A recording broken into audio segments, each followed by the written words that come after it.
건축가가 궁금해. 아트 팔레트 스튜디오. 오늘은 어떤 건축가 이야기를 들려주실 거예요? 오늘은 르 코르비지에에 대한 이야기란다.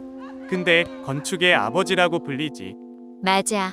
그는 건축을 완전히 새롭게 정의하고 도시까지 바꾸고 싶어 했던 혁신적인 사람이었지.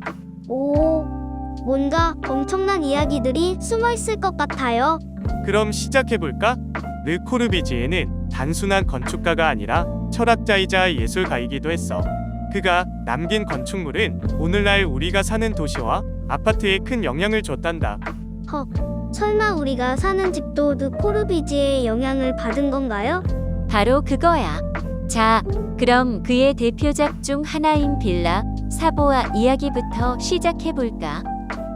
우와, 이 집 정말 미래의 도시 같아요. 이 집은 1931년에 지어진 빌라 사보아야. 르 코르비지에의 건축 철학이 그대로 담긴 작품이지. 그는 이 집을 설계할 때 건축의 5가지 원칙을 사용했어.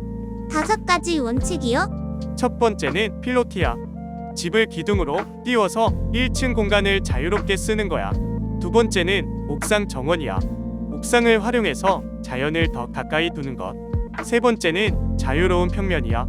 내부 공간을 벽으로 구획하지 않고 자유롭게 설계하는 것. 네 번째는 가로로 긴 창문이야. 창문을 길게 만들어서 자연광이 충분히 들어오게 하는 것. 마지막 5번째는 자유로운 파사드야. 건물 외관을 구조와 별개로 디자인할 수 있도록 만든 것. 우와, 이 원칙들이 현대 건축의 기본이 된 거네요? 정확해. 그래서 빌라 사보아는 근대 건축의 선언문이라고도 불리지. 빌라 사보아는 르 코르비지에가 근대 건축의 5원칙을 완벽하게 적용한 건축물이야.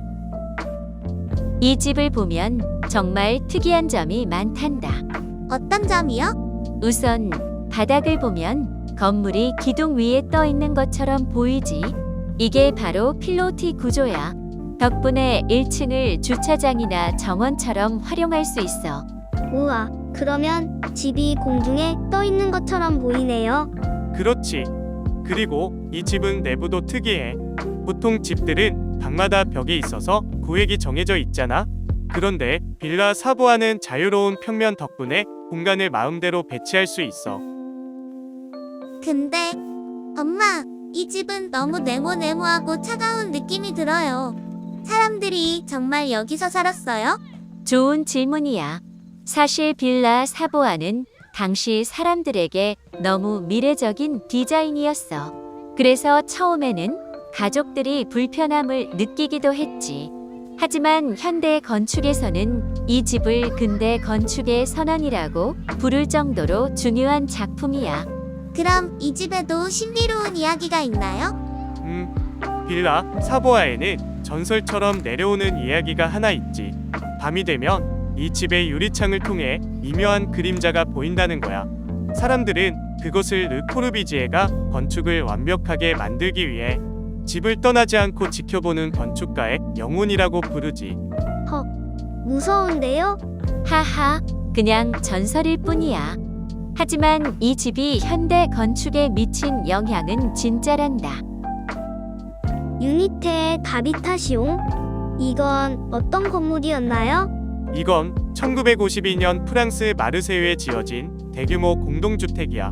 당시에는 이런 건물이 전혀 없었는데 르 코르비지에는 사람들이 쾌적하게 살 수 있는 집을 만들고 싶었어. 그래서 그는 수직적인 도시를 구상했어.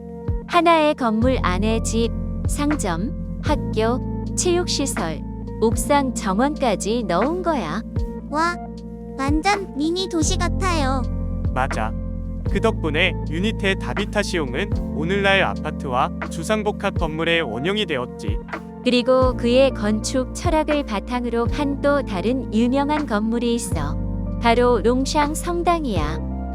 엄마, 그런데 르 코르비지에는 직선과 기하학적인 디자인만 좋아했나요? 아니야. 그도 감성적인 건축을 했단다. 바로 이 롱샹 성당을 보면 알 수 있어. 우와, 이 성당은 완전 다르게 생겼어요. 마치 거대한 조개 껍데기 같아요. 그렇지. 롱샹 성당은 빌라 사보아와는 완전히 다른 분위기를 가지고 있어. 이 건물은 자연에서 영감을 받아 곡선 형태로 지어졌어. 두꺼운 벽과 작은 창문들이 신비로운 분위기를 만들어내지. 이곳에도 신비로운 이야기가 있나요? 물론이지.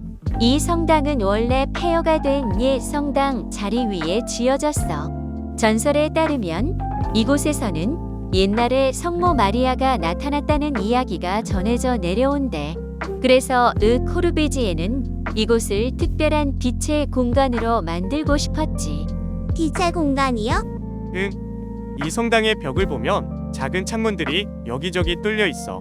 낮에 햇빛이 들어오면 마치 성스러운 빛이 퍼지는 것처럼 보여. 이게 바로 르 코르비지에가 만들고 싶었던 신비로운 분위기야. 정말 신비로워요. 엄마, 아빠. 그런데 르 코르비지에는 집뿐만 아니라 도시도 설계했다면서요? 맞아. 그는 현대 도시 계획이라는 개념을 만들었지. 르 코르비지에는 자동차가 중심이 되는 현대 도시를 상상했어. 그래서 빛나는 도시라는 개념을 제안했지. 빛나는 도시. 이름부터 엄청 멋져요. 그는 도심에는 높은 건물들을 배치하고 주변에는 녹지 공간을 만들어 사람들이 여유롭게 살 수 있도록 했어. 우와, 정말 미래 도시 같아요. 그런데 그 계획이 실제로 실현된 도시도 있나요? 있지. 대표적인 예가 인도의 찬디가르라는 도시야. 진짜요? 완전 현실 세계의 미래 도시네요.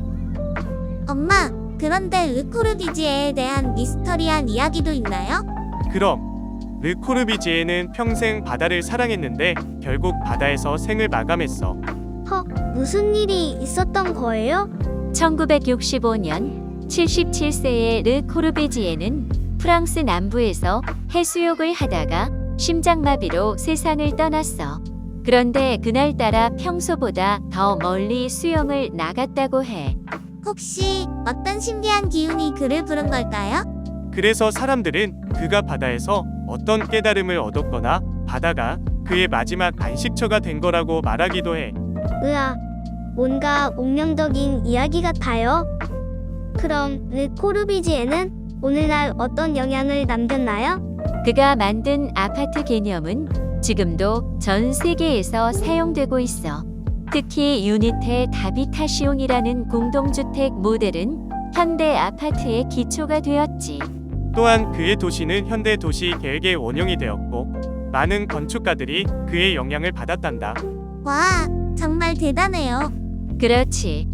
르 코르비지에는 건축을 통해 사람들의 삶을 더 나아지게 하고 싶어 했던 사람이야. 그럼 우리도 오늘부터 멋진 건축가의 꿈을 키워봐요.